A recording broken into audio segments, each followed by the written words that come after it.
All right, everybody, we are back here. Hey, there we go. All right, we're back here live on the stage, and right now we're about to have a look at the Elder Scrolls V Skyrim.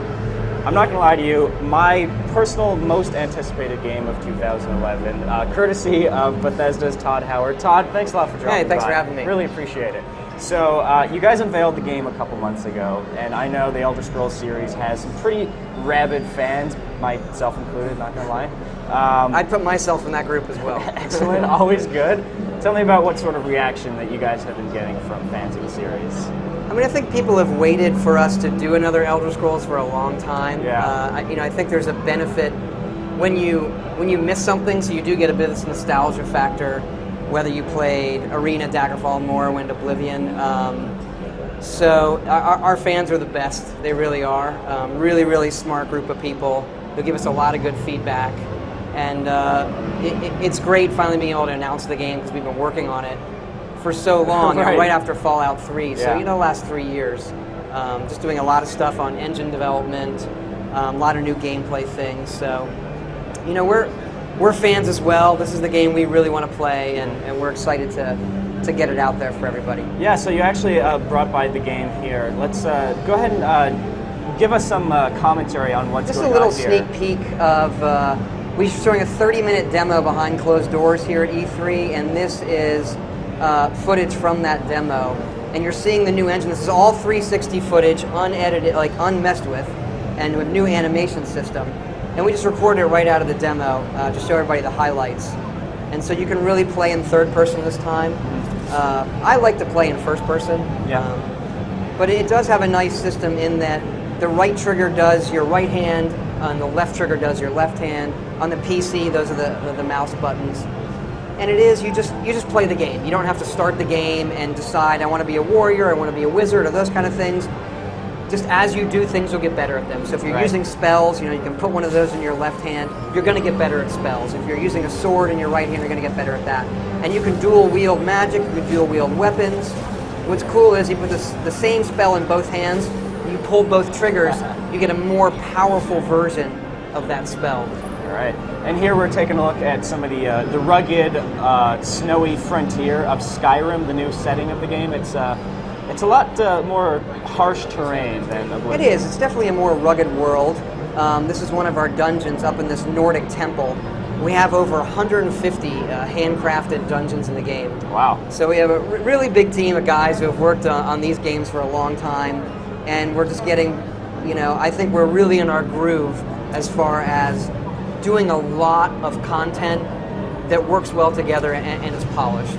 It's one of the things we traditionally struggle with is our games are just so big, making everything work well together and giving the player just a ton to do. You see some of the dual wielding here. It's an elven glass sword in my right hand and a steel sword in my left. Ooh, poor guy. And then down in this barrow, there are ancient undead warriors, the Draugr. And so you'll fight these guys a lot in Nordic ruins. And you're going to see one of the shout powers coming up. And this is using the language of dragons to form these shouts, using words of power. And then this is a spell here, Circle of Protection, that terrifies the undead. And Chain Lightning, you can actually, it arcs off surfaces and arcs off other enemies.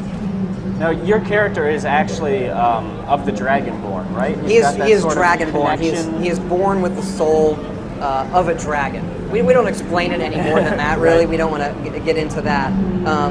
But he has the ability to absorb the souls of dragons when he kills them, and that allows you, the player, to unlock the better shout powers. Here we're out in the tundra in Skyrim. This is a big open grassland in the middle of it, and not all the creatures here are going to attack you on sight. So you see these mammoths and giants here. If you mess with them, obviously they'll fight back, but we kind of approach the creatures of this world the same way we'd approach the people, and then they live here, what are they doing? So we do have AI that causes them to go out and hunt, so we have a predator-prey type thing in the environment as well.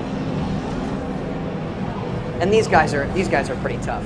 And there you see the player doing a shout with fire. Oh, and come the dragons. Combined swipe them up. Our dragons are unscripted. Obviously, we do sometimes script their opening, how they enter a scene, but after that, they have all these behaviors that they can do from bombing runs, and they are our big boss fights in the game that you're going to have to use a lot of resources, and we're really happy with how they turned out. You know, we're using them a lot in the game. You can fight multiple dragons at one time, and they really are like, you know, they're unlike anything that we've played in the game before, and we wanted to pay off on how you feel about dragons, whether that's in movies or fantasy books, and make that come to life on the screen. All right. Now, once you actually kill this dragon, you sort of absorb its soul, right? Yes, you'll see it burning up here, and the soul is going to go into you. Here comes another one. This is a frost dragon, and this is a more powerful dragon in the game. And then absorbing that soul allows you to unlock words of power that you've learned. And so you have to learn the words and then kill dragons, and then you choose which ones you know to unlock. And you'll see coming up here, you're going to use the shout Storm Call. This is one of the more powerful shouts in the game, and it calls a storm with lightning that's going to rain down on your enemies. So it's really a nice way to let the player feel powerful in a unique way. Right.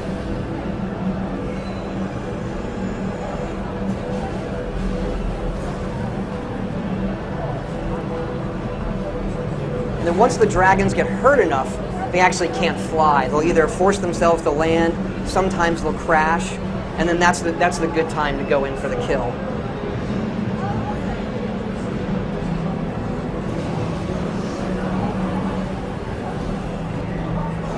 And that frost he's doing, it's not only going to hurt you, it's also going to slow you down and drain your stamina, and then you can do that to others as well. The old axe to the back of the head trick.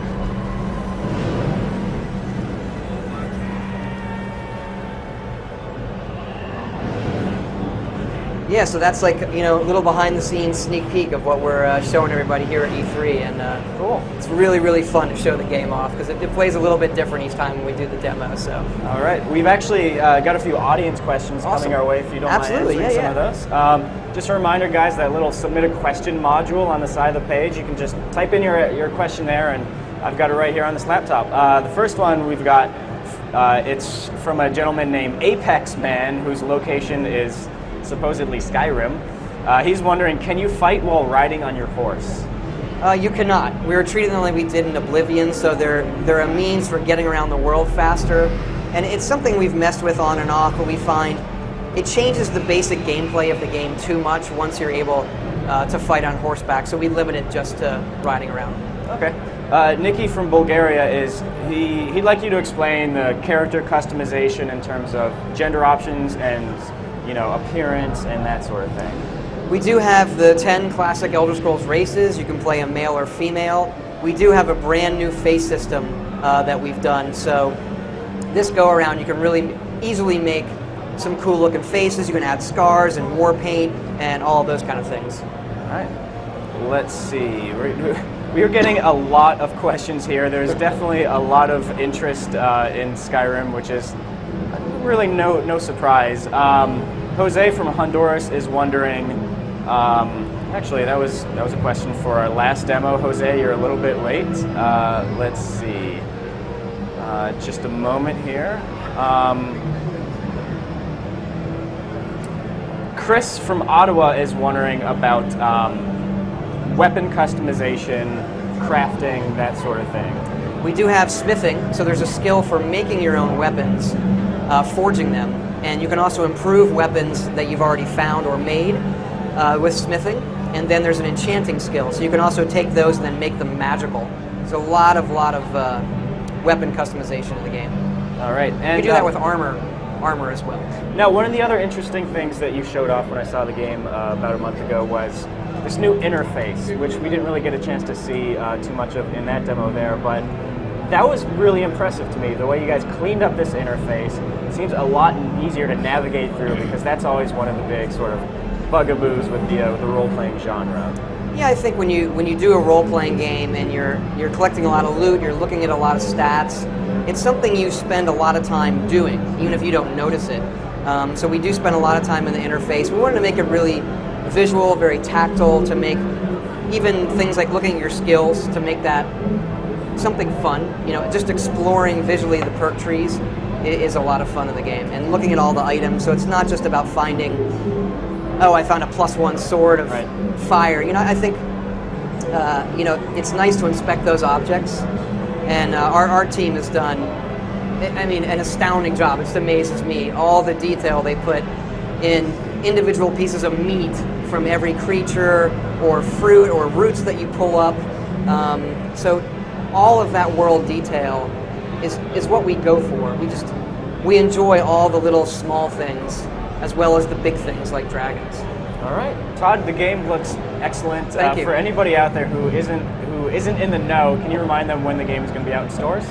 11/11/11. You can't forget that date. So cannot November forget that. 11th. Rolls off the top. PC, 360, PS3. All right, Todd. Thanks a lot. Yeah. All right, there you guys go. That was your look at Skyrim. Now let's go see what else Homer is getting up to here on the show floor.